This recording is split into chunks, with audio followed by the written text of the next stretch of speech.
Hi, I'm Upwards, and welcome to another day in the life of me. And today we'll be taking out the Samsung S23FE to see how it holds up in 2024. Now, the S23FE is a very weird device in my opinion. In many ways, it feels like 2 steps backwards but 1 step forward, and that's because it has the design of the S23 lineup but has the internals of the S22. Skipping the S22FE has put the S23FE in a very weird position. But now that the S24FE has been released, the S23FE can be found at cheaper prices, which makes the S23FE a much more value option, especially for some of you who are trying to get away from the A series and move up to something a bit more premium. So today we'll be testing out the performance, the display, the cameras, and most importantly, their battery life to see if it's worth picking up one of these in 2024.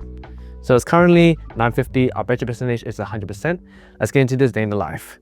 As part of my switching to Android challenge, I had the opportunity to borrow this S23FE from work now that the S24FE is out. This is the 4th phone I'm testing, and so far my experience with Android has been very interesting, but I've enjoyed it so far. I've used Samsung and One UI a lot in the past, and I'm very well acquainted with it. However, compared to other Android versions from Nothing, OnePlus, and Google, I do find One UI to be the most boring. But that's just my personal opinion, and as we continue this day, let's see what else the S23FE brings to the table. Okay, so it's currently 11:57 and the battery percentage is at 91%. So let's take a look at the display on the S23FE, which in my opinion is one of the most controversial parts of this phone. Now, the S23FE has a 6.4-inch AMOLED 120Hz refresh rate display, just like the rest of the FE versions that came before it. But what makes this controversial is the fact that it feels like they've gone back a few steps instead of going forwards with the display here. Compared to my S21FE, you can see that there's quite a big difference. The bezels on the S23FE are a lot more thicker, and the protection rating is actually lower on S23FE, with Gorilla Glass 5 on the front compared to Gorilla Glass Victus on the S21FE.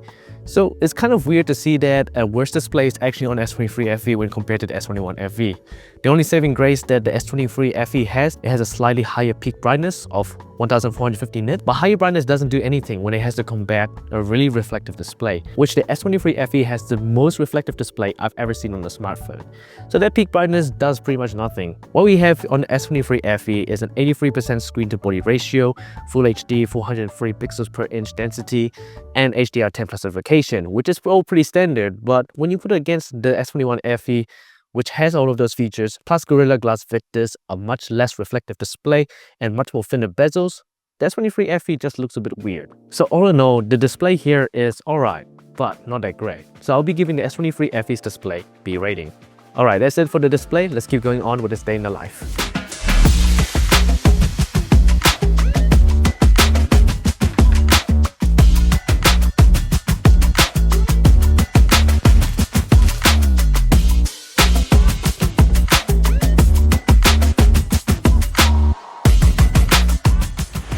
Okay, so it's now 2:54 and the battery percentage is at 73%. But let's talk about the performance on the S23FE. So the S23FE is equipped with the Exynos 2200 or the Snapdragon 8 Gen 1 depending on your region, and these are the exact same chipsets that were found on the S22 line of phones. Now, so far the performance has been pretty alright. It's been keeping up with me with all of my day-to-day activities, such as social media, internet browsing. Now, when I was doing a bit of multitasking, it can handle split screen pretty well. However, if you do go to an app that you haven't used in a while, it would most likely reload since it's doing battery optimization. But relaunching apps are pretty quick and everything is pretty fluid and smooth. Now, I have noticed a few times where the frame rate has dropped down to 60 Hz, and there are some stutters and lags here and there. But most of the time, it does keep up with pretty much everything I do. The performance is pretty good. Now, when we turn to gaming, I tried Genshin Impact, but for some reason, I couldn't play the game above lower settings without getting the overclock warning, which is very strange since this is actually a pretty high-end chip. But anyway, I tried it at medium graphics, which ran alright. There were a few stutters and lags here and there, but it is a bit strange that the game defaults at lower settings. Now, the biggest issue with this chipset is that it runs pretty hot. Now, after playing Genshin Impact and combining shaders for about 2 to 3 minutes, the phone was getting noticeably pretty warm, and it also drains quite a lot of battery from doing that. From just playing a few minutes on Genshin Impact, we really lost 3% of battery, so you can definitely tell that this chip does run hot and takes up a lot of energy from doing anything pretty intensive. So altogether, it's a pretty decent chip, but it can't handle high graphics gaming. So for that, I give the S23FE's performance rating a B+. Alright, I'm gonna go try head out and see if I can get some camera samples with the S23FE. Let's get going.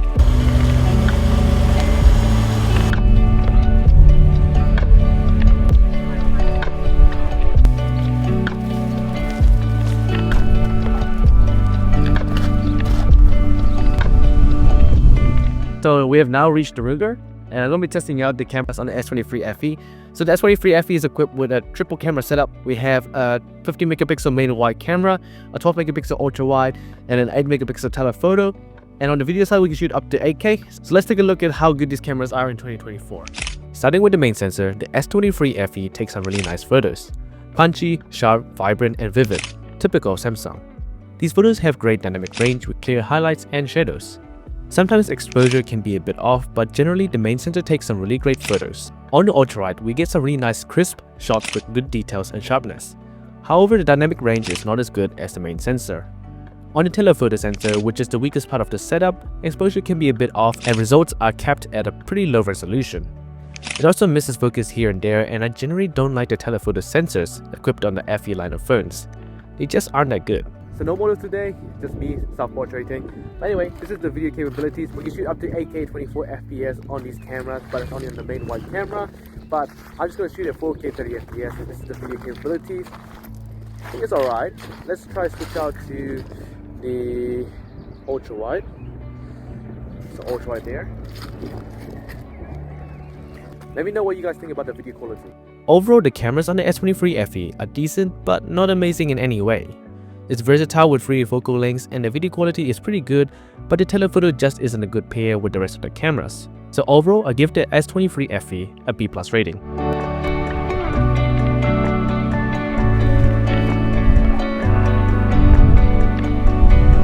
It's now 4:55 and I start work at 5, so it's time to get going. Take a look at what we just got in work today. Oh, that's way too bright. But this is the new Oppo Find X8 Pro. And we're just gonna this is the demo unit, just arrived, which is insane. Just look at this quadruple 50 megapixel camera setup. It's actually insane. It feels really light, really thin. Unfortunately, I don't know when I'll be able to get to test one of these properly. But yeah, this is a quick look at this. And yeah, this is an amazing device. It looks incredibly sleek. It's really big though, 6.8 inch, 120 Hz AMOLED display. Can get really bright, up to 4000 nits of peak brightness. Actually insane. I'm gonna try and make some videos real quick with this. So I lost the audio for the recording, but what I was talking about was the design and the features on the S23FE. Also, the time is 7:49 and the battery percentage is at 42%. Now the design is very similar to the regular S23 and the A54, which is where it sits right in between. Honestly, it is a pretty boring design, but it is still pretty premium with an aluminium and glass enclosure. However, the back glass does pick up a lot of fingerprints and the front glass is so reflective, it's so hard to see anything on it. But on the upside, it's still a decent design with IP68 resistance that matches the rest of the Samsung S23 lineup. On the feature side, we have the whole Galaxy AI suite, which includes circular search, photo tools, instant translation, and the such. However, I wouldn't say they are the most useful features and I couldn't really find a use case in my daily life, but if you're into these AI features, you'll find them all here. Software-wise, we get up to 4 major OS upgrades and 5 for software support. We also do get an optical, fingerprint scanner, 5G, and wireless charging. Altogether, the features and the design of the S23FE is good, deserving a B+, being the cheapest phone with wireless charging and Galaxy AI in the lineup of Samsung phones. Okay, so I just finished work. It is now 9:10 and our battery percentage is at 36%. Once we get home, I will talk about how the battery performance did today. Okay, so we've reached the end of my day in my life with the S23FE and it is currently 10:25. Our battery percentage is at 30%. So let's take a look at the battery performance to see how this phone did throughout the day. We can see that we've had a screen on time of 4 hours and 24 minutes. So I used the phone pretty heavily today, did a lot of things on it, and that's actually pretty decent. Having 30% left with 4 hours and 24 minutes of screen on time is actually pretty good. Now we can take a look at all of this usage and we can see that Instagram, YouTube, we had a few other stuff that was going on.